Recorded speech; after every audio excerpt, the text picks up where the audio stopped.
महमूद मौलवी साहब, अस्सलाम वालेकुम सर। बड़ा ज़बरदस्त कामोकी में जलसा कर दिया। अब तो मंशूर वगैरह सब तैयार है, टीम भी तैयार है। टीम इतनी है जो हमें नज़र आ रही है या मज़ीद लोग भी ज्वाइन कर रहे हैं आप लोगों को?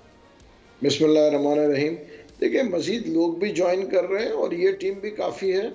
और बहुत जल्द आपको कुछ और लोग जो है पंजाब में भी ज्वाइन कर रहे हैं और सिंध में इंशाल्लाह नेक्स्ट वीक काफ़ी ज्वाइनिंग्स होंगे। तो वो जो ज्वाइन करेंगे वो किस जमात से होंगे? वो देखें, पीटीआई के भी हैं और कुछ जो है एक हमारा कुछ लोग दूसरे पार्टीज के भी हैं जो कि इंशाल्लाह ज्वाइन करेंगे और हम आगे इसको लेके चलेंगे। देखें, लोग ये कहते थे कि जी हम जलसे नहीं कर रहे हैं, कुछ नहीं कर रहे हैं। अब आप देखें, हम पंजाब में काफ़ी एक्टिव हो चुके हैं और हमारा मंशूर भी तैयार तो तकरीबन सारा है। फोकस पंजाब में क्यों है सर? आपका माशाल्लाह सिंध से ताल्लुक है, तो सिंध में इतनी प्रायोरिटी नहीं है इस्तेहकाम पाकिस्तान में? देखिए, एक चीज मैं बता दूं, Punjab is would be the deciding अच्छा। फैक्टर। जो भी जो है फेडरल की हुकूमत बनाता है, Punjab would is always a deciding factor. तो सर उसमें से उसको मद्देनजर रखते हुए जी जी जी जो है सारी पार्टियों का ज्यादातर रुझान जो है पंजाब होता है। दुरुस्त है सर, मैं ये बात मान रहा हूं, लेकिन वही वाली बात आ गई ना, 129 सीटें अगर मुस्लिम लीग नून ले जाएगी, जैसा कि राना सनाउल्लाह साहब दावा कर रहे हैं कौमी असेंबली की पंजाब से, तो सर फिर आप लोगों को क्या मिलना है वहां पे? देखिए, अगर 129 या 145 जो है पीएमएलएन ले जाएगी, फिर तो किसी को कुछ नहीं मिलेगा। रियलिटी को फेस करना ये चाहिए। ख्वाहिश है उनकी। देखिए, वो बोलते हैं ना, ख्वाहिश का तो मेरे ख्याल से इसमें हर आदमी अपनी ख्वाहिशात रख सकता है। देखिए, ये चीज़ें रियलिटी को फेस करना पड़ेगा। रियलिटी में ये है कि नून लीग जो है 100 से नीचे सीट लेके जाएगी। अच्छा, ठीक है ना? ठीक है। और अगर उनकी सीटें मैक्सिमम 100 100 से होंगी नीचे, अभी कह रहा है। मैक्सिमम, वरना तो 100 से नीचे होंगे। अब मैं जो फिगर दे रहा हूँ, मेरे ख्याल से इलेक्शन के बाद हम बैठ के इस पर डिस्कस भी कर बिल्कुल लेंगे। सर।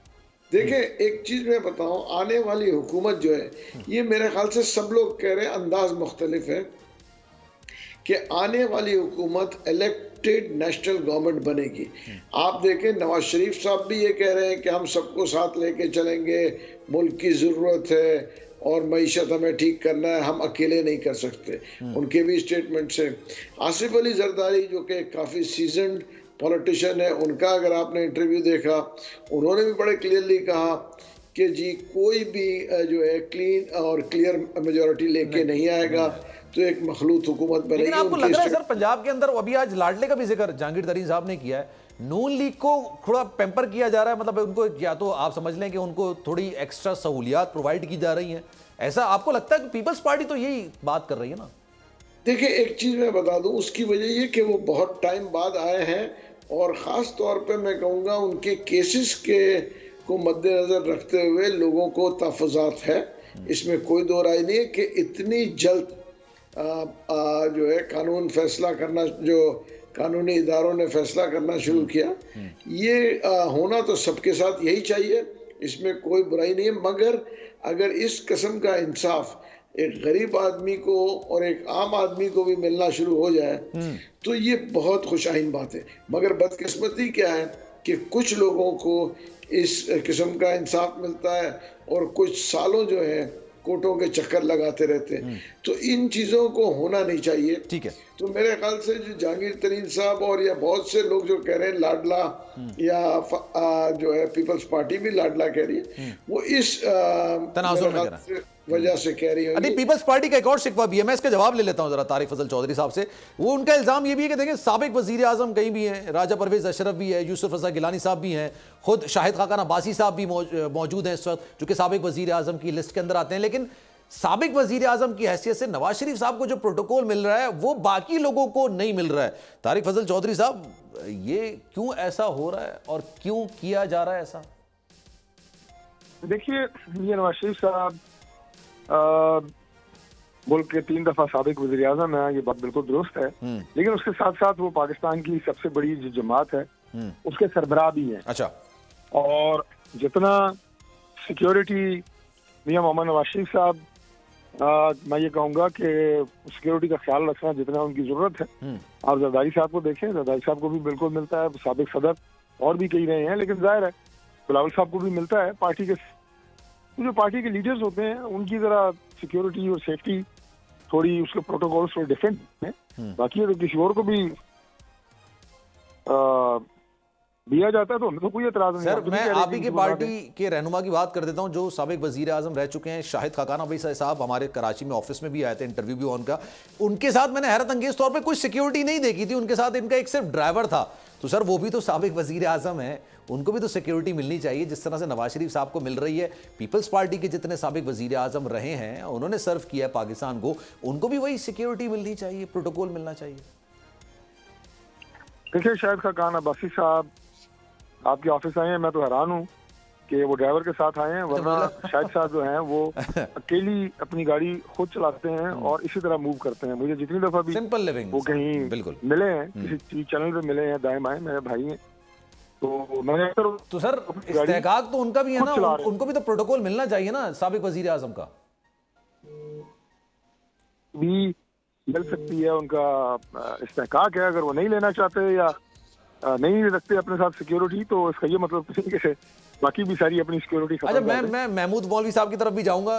मुझे नहीं पता महमूद साहब, अल्लाह उनको लंबी जिंदगी अता करे, क्या उम्र है उनकी, लेकिन आजकल बाबाओं का बड़ा जिक्र किया जा रहा है। बड़ा बाबा भाई साइड पर हो जाएं, बच्चों को ज़रा आगे आने दें, उनके लिए दुआ करें और सियासत अब नौजवान नस्ल को मुंतकिल कर दें। तो सर ये सियासत में तो कहते हैं ना, सियासतदान का जो तजुर्बा होता है वो उसकी असल उम्र होती है। आप क्या कहेंगे सर? देखिए मैं तो उसी उसमें आऊँगा, मेरे ख्याल से बुजुर्गों में मेरा शुमार छोड़ा होता फिर है। सियासत लेकिन अभी तक अगर सारे बुजुर्ग सियासत छोड़ देंगे, देखिए नौजवान की बिल्कुल हमें ज़रूरत है, इनका जोश, इनका वलवला, इनकी हिम्मत, हमें सबको ज़रूरत है और इस मुल्क को ज़रूरत है।